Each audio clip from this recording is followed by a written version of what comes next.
This is Channel 253. Beep, boop, boop, boop. On this episode of the Grit and Grain Podcast. I've been trading beer. I've been drinking all over the country. We just have the best beer. Just even the smallest breweries are better than the biggest breweries in most other places. Are fucking like A's and A minuses versus everybody else. Absolutely. Up here, it's like the scale is so different. It's we're beastly here. Yeah, it's crazy. Did you know Channel 253 is member supported? I'm producer Doug Mackey, and I hope you will show your support by going to channel253.com/membership and join. Thank you.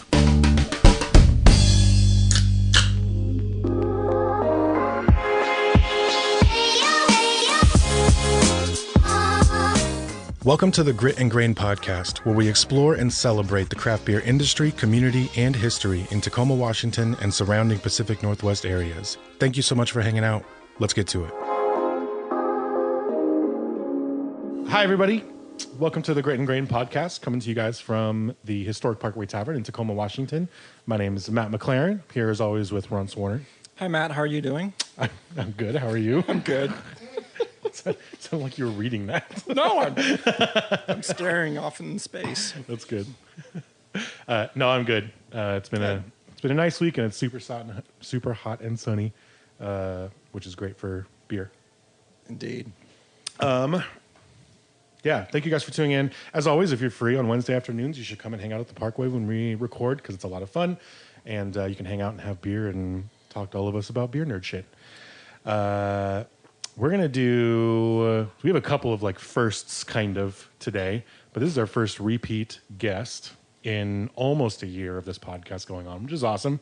And then we're also going to do kind of like an event wrap up, because the Craft Brewers Conference just happened not too long ago, and this dude was there and was sober enough to remember a lot of it. So our guest today is, for part two, is the fucking great Jeff Lee. Hey, what's up, guys? How you doing? And that's true. I was mostly sober. Which is great. Yeah, because now we actually can find out what happened there. There goes my whole outro. Damn it. There's so much cheese in Nashville, too. Well, there's a lot of mostly there. Mostly sober. How was it, though? It was awesome. Yeah? The conference was fun. It was informative. Nashville is a fucking awesome city. Powerhouse of party energy, dude. Stupid. It's stupid. Monday at 11 o'clock, Kids Rock spot has 1,500 people in it. I mean, it's loud. Crushing their Bud Lights. I did make it a point to go in and have a Bud Light at Kid Rock spot. I did. He still has his neons up. He's still serving it. I wasn't the only person snapping pictures with a finger up. I'll let you guess which one. It was incredible. The town. There was one fast food place in like this 4x4 block. The whole downtown area was a Taco Bell, and they sold booze. They had the whole lineup of those like slushy machines. And then live music constantly. There was always somebody playing in the window. Yeah, it was wild. Fucking awesome. Yeah, it was pretty mind blowing. Did you go to see some live shows? You can't help but you're just going to. Every bar you sit in is going to have live music playing. What did Taylor lead off with? The Swifties were everywhere. It was insane. We landed on Sunday night, and it was the third of 3 shows, and it was a downpour. Like we do not know rain here. Okay, I know everybody thinks Seattle rain, Tacoma rain. No. We get drizzle. This was fucking. It was epic. Dude, the South gets hammered. It doesn't happen very often, but like when it rains, it's fucking like. It was nuts too. Like. The couple times, like, you hear the thunder and then you'd count for the lightning. You couldn't get a count of 1. And you're just like, holy shit. What the... Were the umbrellas out? Ponchos. Nobody had them. It was a little windy. No one really had umbrellas. Okay. all the Swifties were in their colorful dress. And I'd never seen more sparkle in my life. It was nuts. It was all neon colored dresses, sparkles, and I felt really bad for some of these. I mean, these girls were getting just soaked. And to her credit, she never she waited the lightning out. I guess played almost 2 hours. I heard that, and then like was on stage until like 1 a.m. Yeah, like, almost 2. That's crazy. Yeah, dude. almost 2 a.m. I didn't hear it. I was long asleep. But my partner Jason that I was with, he heard the roar of the screams of the teenage girls as she came on. He said it just was incredible. Like, whoa! He sat up out of thunder. Like, sat up out of bed and was like, "What the hell?" I had like Duran Duran flashbacks. Yeah, I'm old. And you were able to avoid coming back with COVID like fucking everybody else. I just had it, so I was, it's that happened last year too in Minneapolis. I know Hellbent Brewery that we represent was in Minneapolis last year, and they had 11 people go and 10 came back with COVID. Damn, dude. So, they're super spreaders. So I'll tell you that Yeehaw Brewing, they had an industry event one night, and the line had to be a tenth of a mile long to get a beer, and everybody was just packed in there. And Sure. it was like I was like, Coughing "Where's each other's mouths?" Yeah, I was like, I passed. I went to the moonshine bar. Isn't there a bachelorette bar there? It's the bachelorette capital of the world. They call them The whole city. The whole city. It's What? That's all it is bachelorette parties. In the middle of the day too. That sounds like a fucking nightmare. Oh God, watching them up there, they all got their little sashes on, and they like describing whatever their role in the wedding is. It's like, I'm the bridesmaid, I'm the hoe, like whatever, whatever it was. And they're out there, they're riding bulls, and they're wearing next to nothing, and they woohoo. Woohoo! And so they call them the woohoo girls. And they literally, they're roving packs of them, and they're woohooing just up and down the street. Yeah. I've never seen anything like When it. the Rainier movie is done, please tell them to go to Nashville and make that documentary. Seriously. Fucking David Attenborough narrating all the bachelorette party like packs roaming around fucking Nashville. Watching the bull operator just slow the bull down because they're just way too wasted to be on it. And Like, somebody's gonna die if I keep doing this. it was pretty incredible. What was your favorite bar there? My favorite bar there was probably, I'd say Nudie's. Nudie's was probably my favorite bar. It's the longest bar in Nashville. It's the longest bar with silver dollars in the world. The one thing about Nashville is almost all the bars have rooftops. And so you go up 3-4 flight of stairs and you get up to the rooftops, and the view's beautiful. It's especially at night with all the neon. They call it Nashvegas. Like, sure. Even like when you're watching the news show in the morning, like watching the weather or something, they're like, "Well, the weather in Nashvegas this morning," and you're just like, "Wow, they embrace it." And it is. It's like Vegas, but it's just bars. It's 4x4 block area of honky tonk after honky tonk. But Nudie's was pretty awesome. We ate at a kind of a higher end restaurant one night called Eddie V's that was pretty fantastic. They're Mezcal Paloma. Yeah. I might have Fuck had me up 5 with of that, them. dude. Yeah. That was the night that I got a little tossed. So I that night, actually, on the way back to the room, the closest bar to our hotel was Coyote Ugly. And I was like, shit, let's just go check it out. One last one. There's nobody in there. There's like 8 people in Coyote Ugly. All the entire town is just blowing up. That's like Nobody in weirdly Coyote depressing. Ugly. So, yeah. Sad trumpet noises. There's a spot right next to it, too, my sister told me about called Doc Holidays. And they poured a big shot of tequila. It was pretty cool. Prices were good, and again, just killer live music everywhere. How about your favorite brewery? Let's see. My favorite brewery was probably the Lawson's I was drinking out of cans on the floor of sip CBC. of sunshine? Yeah, Fuck yeah, plenty dude. of sips went down. The breweries in Nashville aren't the best. We're very spoiled up here, and I don't know. If you don't know that, you should know that. We drink the best beer in the world here in Washington State. I've been trading beer. I've been drinking all over the country.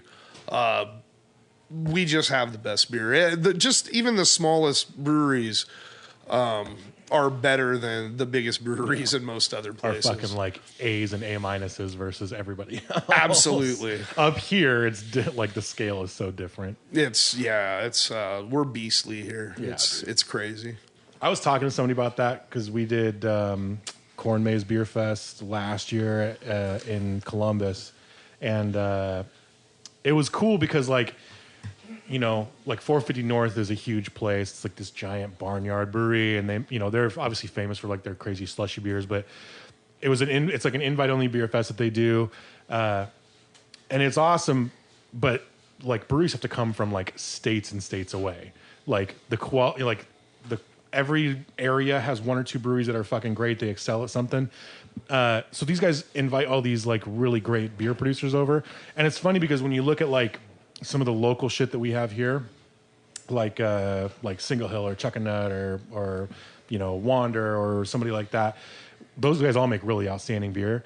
But if you look at things like Untappd ratings, all of the breweries that they had at Corn Maze Beer Fest were like 4.8s and 4.5s and like for all of their crazy stouts and their like crazy sour beers, and then like over here Single Hill is like a 3.9. Yeah. But it's clear that this is like one of these breweries is like really outstanding, but the market here is just so crazy, and like the standards of like average drinkers in this area is just so different that like it's just a harsher rating system. But when you think like when you travel and you're used to drinking here, and then you go somewhere else and you're like, fuck, how come I cannot find like a good IPA or a good Pilsner? It's because all of the best ones are made here. Yeah. We went into this one place, it was called Robert's Western, and it was supposed to have like the best fried bologna sandwich in Nashville. And who doesn't want to try fried bologna? I've had fried bologna before, but this is the best. Okay. So we get there, and the place is fucking stupid packed. It's like there's no way to get food. You're not going to get any food. So we decide we're going to hang out for a second. Maybe we can score a seat, and we'll try it. I don't even know. It was one of the local breweries, and it was East Nashville Brewing, or I don't know. But my buddy Jason, he buys us a round of their IPAs. They hand us some bottles. Wow, it was so good. I literally took one drink and just started walking to the door. I did. I chugged it, and you know what? So it was like a really shitty Sierra Nevada Pale. Like it really was. It was that was their IPA. It was a really shitty Sierra Nevada Pale. It's like old school and like still not well executed. I just choked on malt. Crystal everywhere. It was. Anathema for craft beer these days. To my credit, I pounded it and dropped it. To my credit, I finished it. You're so polite. Yeah. Did you make it to Jackalope? I did not make it to Jackalope, but I definitely tried a few of their beers, and of all the breweries, I would say they were the best. Yeah, female owned. She went to Harvard. She grew up in Vermont. Excuse me. That would make sense. They had a really nice strawberry wheat that I really enjoyed. Nice. Except for, so we're at Hattie B's, which is a In Ballard? What's that? That's Hattie Hat. Oh, that's right. Yeah, Come on, Ron. Hattie B's is together. like the famous hot chicken place in Nashville. Yeah. We went there twice. It was really damn good. But since he was supposed to be here and he didn't make it, I'm going to tell David Maravilla a little fuck up. So Maravilla, we run into the crew from Urban Family while we're there, and we're a little bit ahead of them in line because the line's huge to get into this place, and it's hotter than shit. Yeah. And so we get in there, and I order a strawberry wheat from Jackalope, and before we even get our food, I have it done. I run over to David. He's still in line. I give him my credit card, and I'm like, hey, man, like, get me another strawberry wheat and, buy yourself whatever you want. He buys me some strawberry lemonade bullshit. Some really shitty strawberry lemonade beer. I don't even know what it was, but it was terrible. I appreciate him getting me the beer and not making me get back in line, but I didn't tell him he fucked up, but Dave, you fucked up. Fucked up by not being here. Who knew you could catch COVID through toes?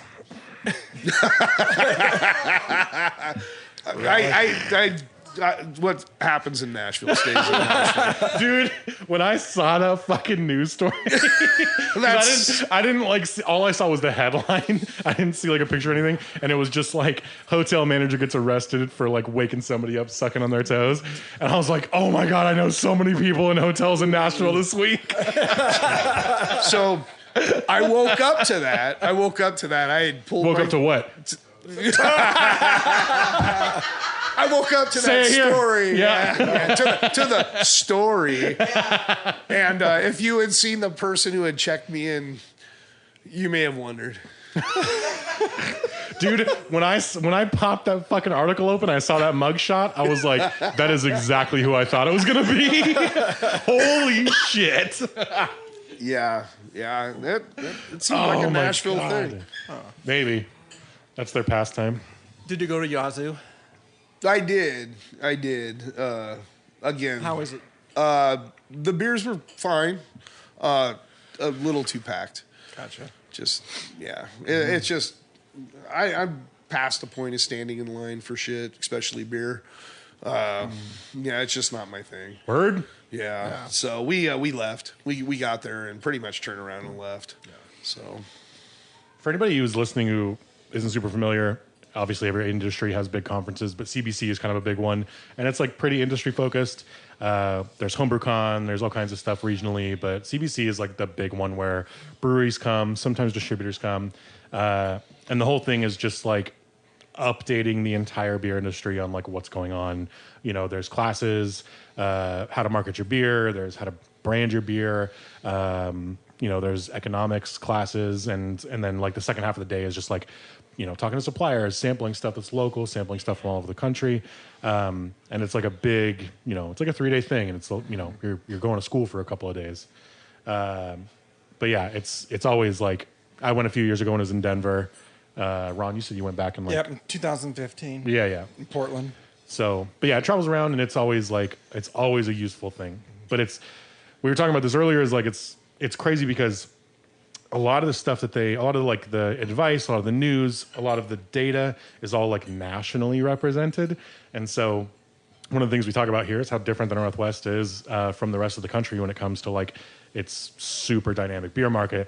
And so a lot of that stuff ends up not applying for the shit that we do. Like the three of us obviously work in the industry, and it's like you're sitting in classes where you're like, oh, here's our best piece of advice for breweries. And you're like, motherfucker, like we've been doing this for years up here. But, like, what? You guys just found out about this? Yeah. Or I sat in on a seminar. It was called what's it called? A distributor, a lawyer, and a brewer walk into a bar. Which is a great name, actually. It is. And it was all about the law pertaining to breweries and distribution. Yeah. And it was interesting. Didn't learn a whole lot new, except for that there's some fucked up laws out there across the country. Yeah, there are. It's crazy. The 3-tier system here in Washington is way more dialed in than it is in most parts of the country. Like you said, it's definitely different going to CBC as a distributor, as a brewer. I was going to ask you how you felt being there as a distributor. Yeah, it's a little. Yeah, like, so we are a smaller distributor in the grand scheme of things. I mean, we're a family-owned distributor, and Olympic Eagle. Yeah, Olympic Eagle. And thanks for the plug. Just listening to some of the stuff that goes on is, it doesn't even pertain to us. You know, it's, well, like one of the most interesting things was listening to Natalie from Russian River, and she's up there like, she was awesome actually.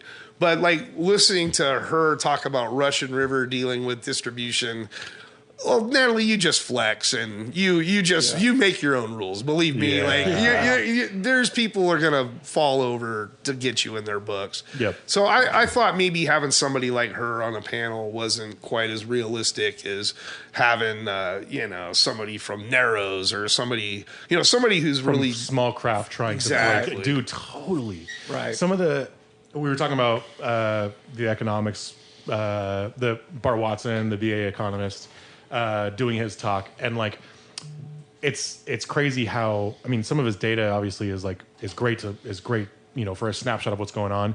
But he mentions like one of the biggest growth opportunities is like convenience store placements and 19.2 ounce packages, which like kind of makes sense because like craft beer did break into this new category and is in this new thing, and now it's in a new package and it's growing a ton. But if you're not New Belgium or not right. Lagunitas, I was you're just gonna like, say, who unless the you're a fuck- juice ranger, fuck it. yeah, exactly. Like quote unquote, like it's the biggest growth category for craft beer, but like nobody, there's like 4 breweries that have access to that kind of like placement. So it's like this weird kind of skewed data. But yeah, that's kind of where it ends up. You know, you and I deal with a bunch of like super small local breweries. Like Narrows is not going to can 19.2 ounce stuff, and then is not going to get approved at a Shell chain placement or like an Extra Mile. I've been trying to get them to do a 19.2 malt liquor 10% at $1.99 forever, and it's just never going to happen. Work. You can't do the volume. No. You can't. Like it can't work. Yeah. It is weird. And it's like similar to like Natalie being the one who's like, here's how we deal with distributors, and you're like, you guys don't have to negotiate really, like Right. You know, you what I make your mean? own rules. Yeah. If you want your beer in the cooler, it's in the cooler. yeah, If you want a refrigerated truck, it's in a refrigerated truck. I mean, But didn't Bart say push draft as much as possible? Oh yeah. No, absolutely. I mean, it's the highest margin. It's the less pain in the ass. It's the freshest. costs It's the least for breweries to put volume out. exactly. It's the easiest. I mean, let's face it. Most of our locals aren't going to walk into Safeway and get distribution.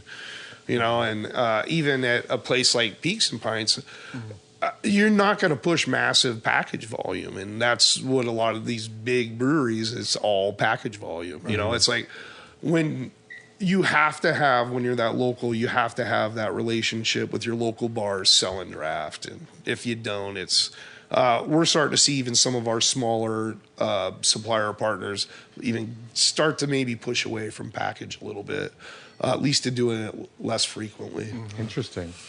So Just because the costs are so different. well, it's getting easier to get aluminum at least. That is true.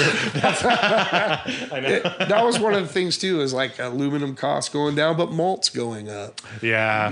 Dude, when I saw his graph on the fucking producer pricing index where like everything everywhere is getting more expensive and like beer prices have actually not increased as much as they're supposed to. Which is insane. Which is crazy. We had Colin here, we had Ricky here, like, they work on the actual like raw ingredient side, and they're like, yeah, we're kind of surprised it's not as expensive as it should be right now. Like there's going to kind of be this crazy thing. Like he talked about, like the rumor is that like craft beer is in a big bubble, right? Like there's a bunch of breweries, there's way too many, and it's going to pop. And Ain't popped yet. yeah, and I don't like, he says it's kind of a myth, which I actually agree with. Like I don't think it's going to pop, but we're like now at a place where ingredients are expensive, beer is going to get more expensive. People have less money to actually gamble on shit that they're probably not going to enjoy, or you know what I mean? Like they're less willing to gamble on things that they're not sure about. So like that's where, having trusted like retailers like Peaks and Pines, like Parkway, like the local spots that we go to, Pine D, like they curate their selection. Nobody's ever going to get burned by something that is on the shelf there. But the problem is, if you're not a really good producer and you're not making beer that is awesome, like the tree's about to shake like a lot pretty soon. Yeah. So like that was like kind of the thesis, at least of his New York talk, was like, Like, it's not a bubble, but people are going to close if you can't keep up and you can't appeal to diverse consumer groups and you can't increase your quality. Like, you can't keep up. Yeah, and they also said don't chase the trends. Yeah, which is interesting. That is an interesting. Yeah. It's like, well, if you're going to chase it, you better be out in front of it. Yeah, kind of. That's a hard one for me because I think, we work with a lot of breweries, and like some of them excel at certain things, some of them excel at other things. But for a lot of breweries, like, you kind of do need to participate in the trend, at least to just be on people's radar. If I like a hazy IPA and you make a good one, then I'm going to add you to my rotation or whatever. I'm going to put one of your cans in my mixed 4-pack. If you're somebody who just focuses on like lager or just English style, you better be the fucking best at it. Right. Like, you better be Machine House, or you better be Wayfinder. Yeah, or even like we were talking earlier, Headless Mumby. I mean, yeah, we have all these fantastic lager breweries around here. It's crazy. Lucky Envelope, Chainline, best Bohemian Pilsner in the Polaris, world, crushing it. Yeah, man. nice. No, that was actually my highlight of the. That was awesome. 160 entries, gold medal. Yeah, that was awesome. And that's our second World Beer Cup for that beer. That's the first World Beer Cup for that beer. They had won a GABF medal before, and they'd also won a World Beer Cup medal for their Cherney, their dark lager. But no, it was pretty exciting. Yeah. Another one that was exciting for me was, and they're 10 barrel, but Tanya Cornett is just a fucking killed it. She's an animal. Yeah. She's an animal. 4 medals for. She's got to be one beers. of the most highly acclaimed, like, just in terms of like the weight of her hardware. Yeah. Like, insane. She could fill a semi truck. Yeah, just with her fucking medals, man. The Chuckanut guys might have a couple more, but yeah, she definitely. Wow. Yeah. Just incredible. And she worked hard to get there, too. Oh, yeah. She did. Well, and not only did 10 Barrel won, but Bend Brewing. I saw the that. next category, right after 10 Barrel, Bend Brewing won something. And they follow a recipe what well. A fucking legacy to have, right? Like, and Sun River grabbed a couple, right? Another phenomenal brewery. Ben's killing it. Yeah. We're just blessed up here. I mean, it's true. It really is. We don't mean to say that nobody else makes good beer. Obviously, you guys do. But, whatever. Oh, there's some good pockets around the. I mean, even when you were in Ohio, there's some good fatheads and. Dude, totally. A Hoppin' Frog. You ever? Oh yeah. They won an award while they were there. I was actually kind of bummed. I went into a couple places looking for some Hoppin' Frog, and I couldn't find any. But whack. Yeah. No. We're gonna take a super quick break, but we will be right back. So stick around. Hey listeners, membership has been hugely helpful to us, and for the last year or two, it's made up about half of our costs. But next year, we don't expect to have big corporate support. We'll have some ads, and if there's anyone out there who's interested in advertising, send us an email. But we really want to be mostly listener-funded. We want to be accountable to you, the listeners. And with a membership here at Channel 253, you're going to get access to a special Slack forum, to an incredible community of people, a special members-only podcast called Off the Record with our producer, Doug, and early access to tickets for events like Adult Civics Happy Hour. Right now we have about 200 members, which is great, but we want to boost that to 300. So if you're not a member yet, please consider joining. Go to channel253.com/membership. Thank you. Welcome back, everybody. Thank you guys for hanging out. As always, want to give a quick shout out to Doug Mackey, our wonderful producer. Woo! Yay, Doug. And as you guys heard on the break, please do go support Channel 253. It's amazing. I'm a member myself. I listen to those podcasts regularly. It's a great way to learn about what's going on around town. If you want to stay connected to Tacoma, it is for sure the way to do it. So go to channel253.com/membership and support them.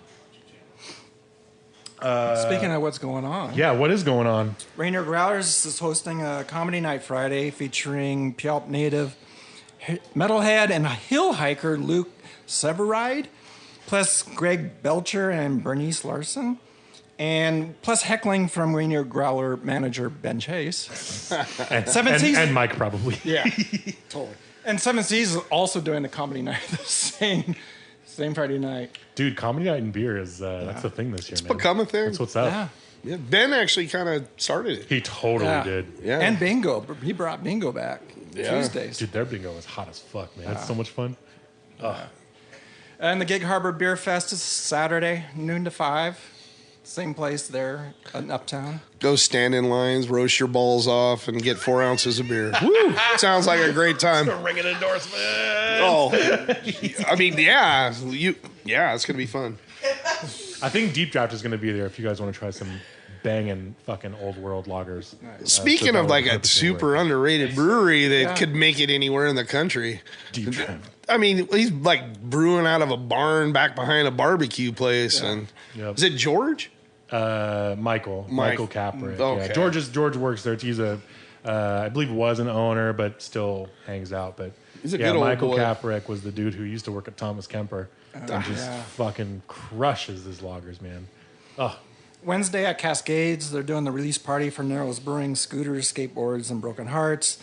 The Hazy Double IPA brewed in honor of Mac McTurnan, who passed. And they brewed the beer at Narrows with Mac's family and the Pacific Northwest Beer Facebook group and Cascades and friends, and it's a big deal. they've actually been making that beer they made a version of that beer since 2019. Right. So it's been going on for a while. Yeah. But Mac and Andy, who is the owner of Cascades, both broke like their elbows within like 4 weeks of each other, one on a skateboard and one on a scooter. These fucking 40-something-year-old men dicking around on children's toys. Yeah. So it's been a very fun collab to be a part of ever No since then. comment on the scooter. I was going to do the three-way release party that day, and I'm gonna move it for sure in honor. Yeah. So you can be out there, have a beer with us, Ron? Absolutely. Good. And then the Seattle Film Festival is releasing that Bottle condition. bottle conditioned lambic documentary. Yeah, which I'm going to be at. Which will be... So this comes out on Friday. So if you haven't bought your tickets, hopefully it won't be sold out. But yeah, it's at AMC Pacific. And they're doing Saturday morning showings too. But it's just part of the Seattle Film Festival. But yeah, Jerry Franck, I think that's how you say his name. But yeah, he's like an Oscar-nominated like filmmaker, and he profiled a bunch of like Belgian lambic brewers in a documentary. And I'm so fucking pumped. Yeah, I don't think I've ever seen you so fucking pumped. I know. I'm like already a lambic nerd, and yeah, this guy's gonna like be in town, and you know we're gonna go like have beers afterwards, and it's gonna be fucking awesome. Do you know anything about it? Not a ton. I'm trying. I know. It doesn't work. It's not the same. I know. I'm trying to serve it up. I know. I appreciate it. No spoilers. It was great earlier. That's okay. You had to be here. You had to be here. No, but it's going to be awesome. And if you guys, if there's tickets left, you should get it. Honestly, supporting anything like mainstream media that profiles craft beer industry or community is a fucking huge win, because it will just give us more exposure. When Somm came out on Netflix, wine sales in this country fucking exploded because everybody wanted to swirl their glasses like all the like preppy rich dudes on Somm. So Except Merlot. yeah. God damn. Well, that already had its run. So yeah, please do support this. Buy a ticket when it comes out. Watch it, whatever it is. But yeah, look for Bottle Conditioned online because it's going to be fucking awesome. And Gardens of the Galaxy 3.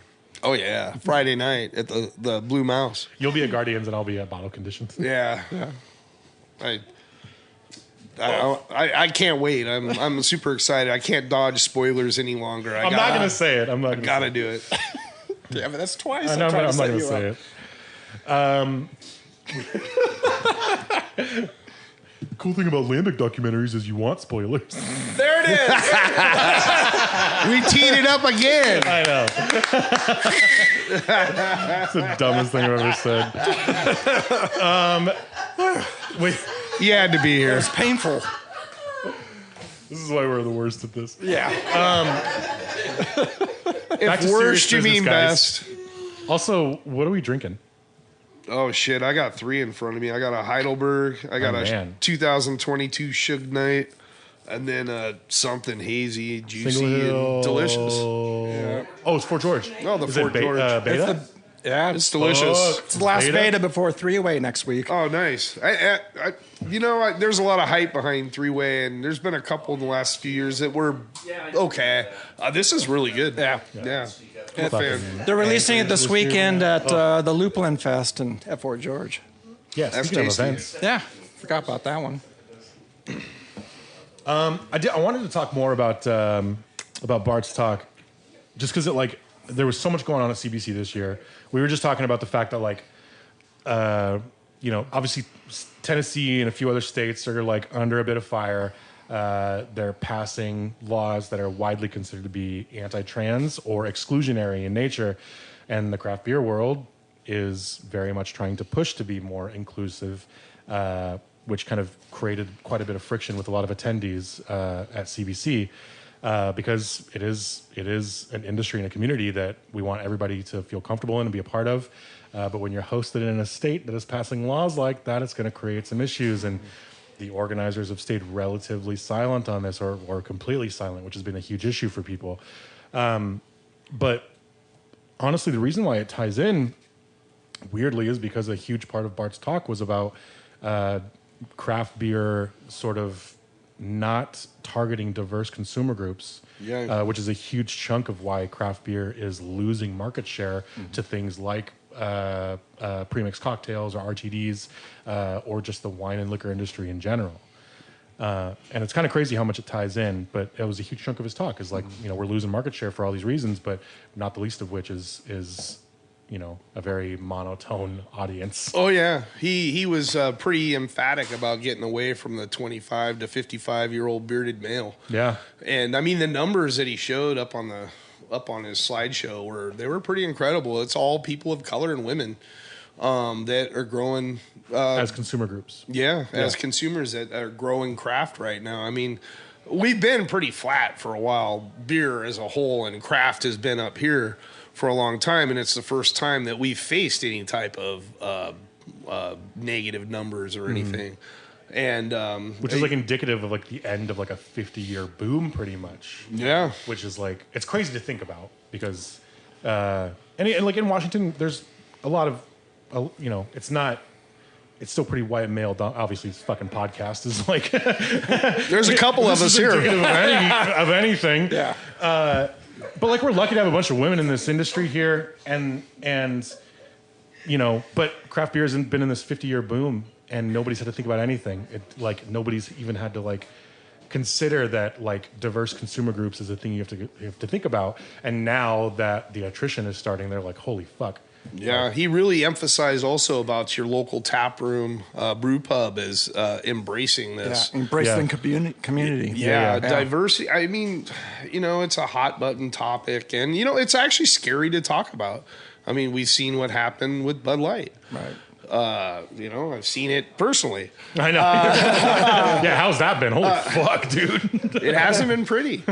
Yeah. I've seen arguments in bars. I've seen arguments in craft establishments. I've seen people insulted. It's insane. It's silly. It's insane. It's very silly. And now Miller Coors is starting to get shit over their whole new thing about women don't need to be naked to sell beer. I don't know if you've seen that. It's coming. Just started yesterday or the day before. Check it out. Wait, are people objecting to that idea? Is that the whole thing? Yes. I mean, people are fucking turds, man. We're a land of cretins. Yeah. We are. We're Neanderthals. It's sad. It's really sad. I don't get it. Again, it's scary to talk about because you don't know what's going to happen, who you're going to set off, and I don't know. Yeah. I mean, beer is it should be, everybody loves beer. Everybody does. And I represent a lot of beer that I think is some of the most exciting shit to happen in the beer world in a while. Fucking smoothie sours are a good example of this, right? That's the first category. That's the first thing that craft beer has done in a while that is bringing people into the industry that are not white, not Gen male, Z. right? Not 40 years old. Yep. It's Ron, the first time Ron brought 450 North in, he's like, dude, these young dudes are coming in to buy this beer. 22-year-olds of all colors. Yeah. It's that's awesome. But you have an entire community. I mean, we've all seen this. You have an entire community that's like, that's not real fucking beer. That's not craft beer. What is that? That's not nothing. And you're like, Get off my lawn. Yeah. And you're like, dude, why would you be a gatekeeper in this fucking community? You're here because this community is awesome. Yeah. And this industry is awesome. Why wouldn't you want that for and everybody? the thing too is, I mean, beer going back to the '80s has always been inclusive. I mean, the big guys have always embraced pride. Right. Bud and Coors were embracing pride in the '80s. What's up? Girls' night out. I think a lot of the disconnect for people is like, because that is true, like to a large degree, but obviously then you still have things like CBC being held in a, with no commentary. It felt like an elephant in the room a little For bit. sure. And that sucks. It's like, it's a shame that anybody felt like they were like unsafe or not comfortable in this community, that like we're all sitting here like, fuck, we want everybody to come here. We want everybody to be in our brewery. We want everybody to buy our beer. But we're not going to talk about it. Yeah. Fuck. When we got to bummer. the conference and we got checked in and we got our bags and our wristbands and everything, it was like nice rainbow wristbands, and then once you got inside, there was zero, except for Bart. Yeah. Talking about needing to include more people. There was zero. Nobody really. It was all very surface level. Yeah. It's a shame. That's how I felt. Yeah. That's a shame. I'm glad that like there was an actual talk there that made it clear how important it was to the industry to like include everybody. Yeah, definitely. Which is awesome. And it's like there are breweries out there that are doing things that are bringing new drinkers in, and you just can't keep talking shit, man. Well, they better. I mean, this younger generation coming up, they don't put up with this shit. Right. They're coming up. Awesome. Yeah. Yes, Good it for them, man. is. Fuck. I mean, and It's we've very seen true. it in recent elections. They're not going to put up with racism. They're not going to put up with bigotry. They're not going to put up with hatred. For sure. It's these kids grew up in gun drills, and it's crazy to watch people push this generation away. And I think beer needs to go out and grab It's them. one of the reasons why alternative news weeklies are failing. It's not funny to them anymore. It's not funny to the young people. Dude. Yeah. Also, I'm just going to chime in before we get a bunch of like, this is a beer podcast. It's Yeah. not supposed to be political. Beer has been political since the dawn of fucking time. All of the beer styles that you drink are based on like taxing and stuff like that. So get the fuck out of here with that. It's not political. It's goddamn we just Sam want everybody Adams. to enjoy this community and culture. So shut the fuck up. Yeah. Yeah. Beer is politics. Beer is culture. We want everybody to be included. So fuck off with that if you want to come with it. And for the most part, I think especially Craft has done a great job of embracing that. And we just need to go further. Agreed. Absolutely true. Here. I'll drink to that. Suge yeah, Knight. 2000 to keep it beer wise, 2022 Suge Knight. Boom. Well done, Tony. You know what? Just real brief sidebar. How was Tony's podcast? Excellent. He was great, man. He's the man. He's fucking awesome. He's the most California person I think I've ever met in my life. He came in a little tight, but once he realized who we were, he loosened up big time. Awesome. Yeah. He's rad. And he's such a nice He's guy. the working man, every man's man. Yeah. He really is. Started as a dishwasher. Yeah. He's done it all. Yeah. He's incredible. Anyway, sorry. I know he's done so much for it was awesome to talk to him, and especially coming off episodes like Charlie's, like Charles Finkel's. I mean, like that dude has done. Tony has done so fucking much, and the whole time it was like crazy talking about his beer being barely 10, 13 years old now. Like it just seems like a brewery that's been around for 30 years because they've just impacted so much in the Northwest. Yeah. But yeah, again, you want to talk about a brewery that would fucking run circles around the rest of the country. Absolutely. Like, oh my gosh, man. Yeah.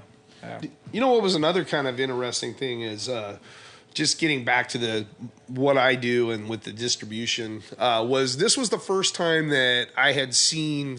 So you've got was Bob Peace. He's like the CEO of the BA of the Brewers Association, and he's always been like anti-distribution, kind of anti-big beer guy. And this year they had, what was his name?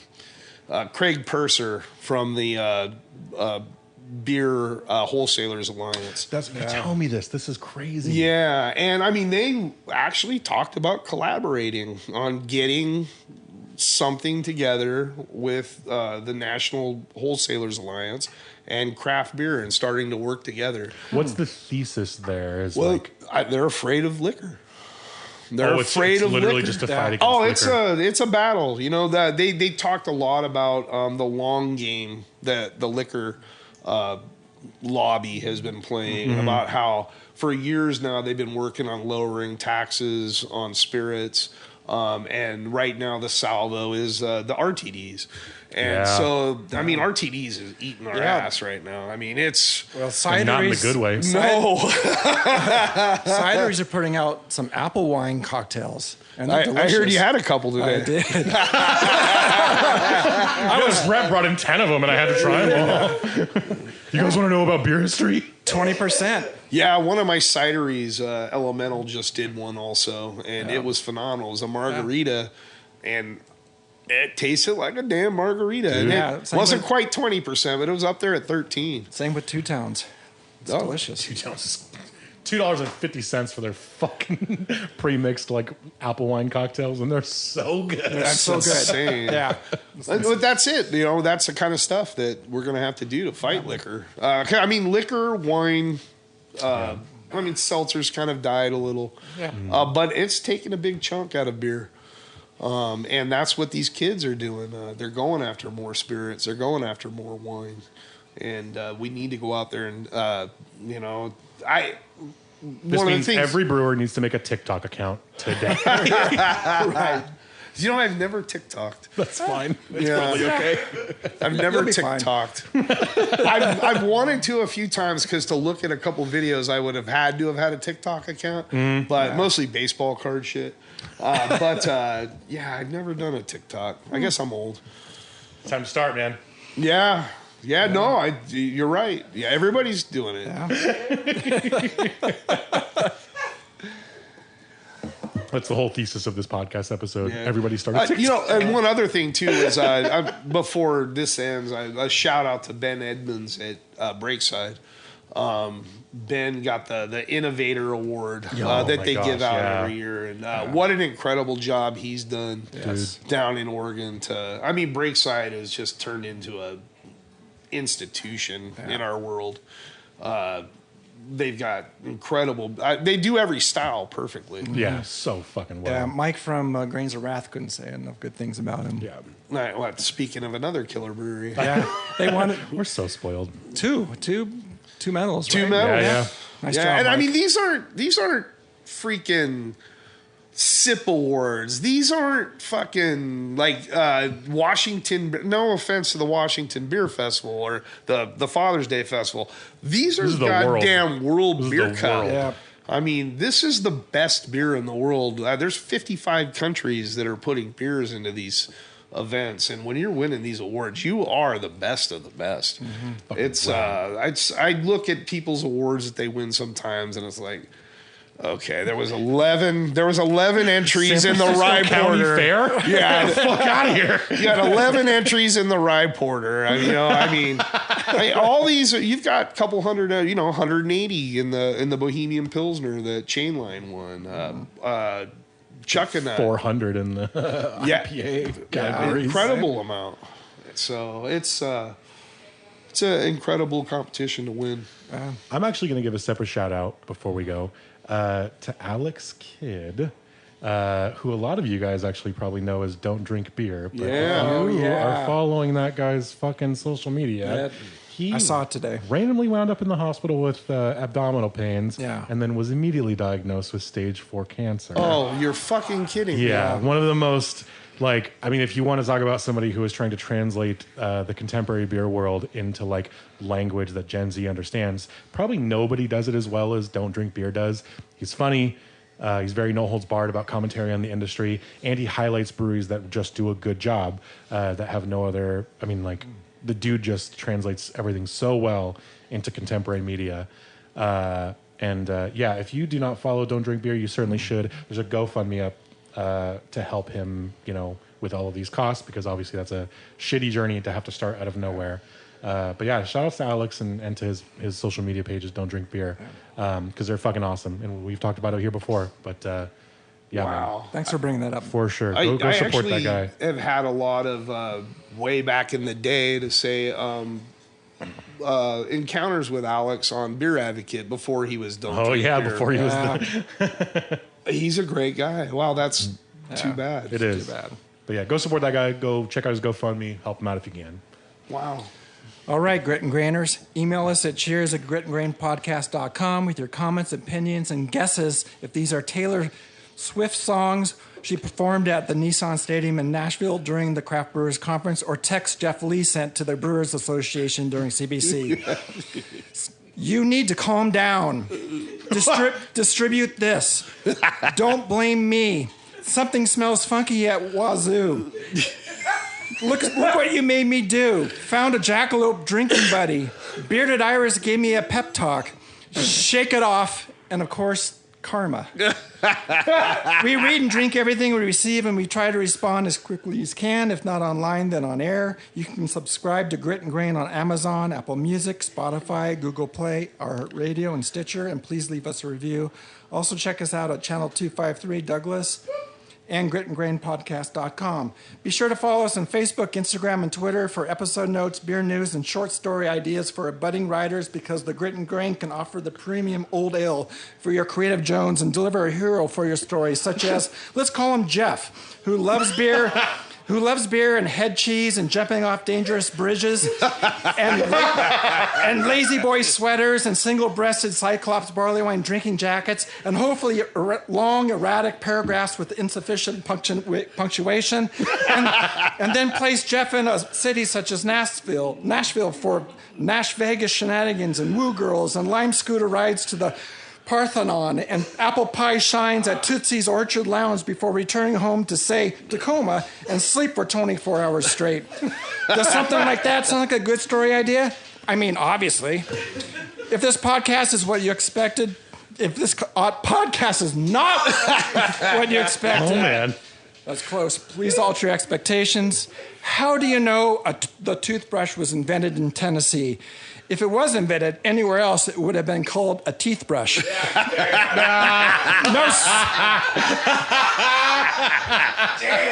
Wow. No such thing as a bad time to visit Tacoma. No such thing as too much barley wine. Tune in next Friday for more sweet chatter. Cheers. Cheers.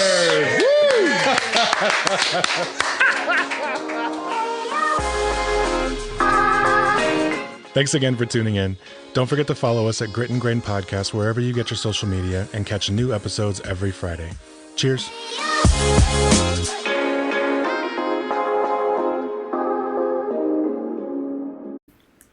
Good up. This is Channel 253.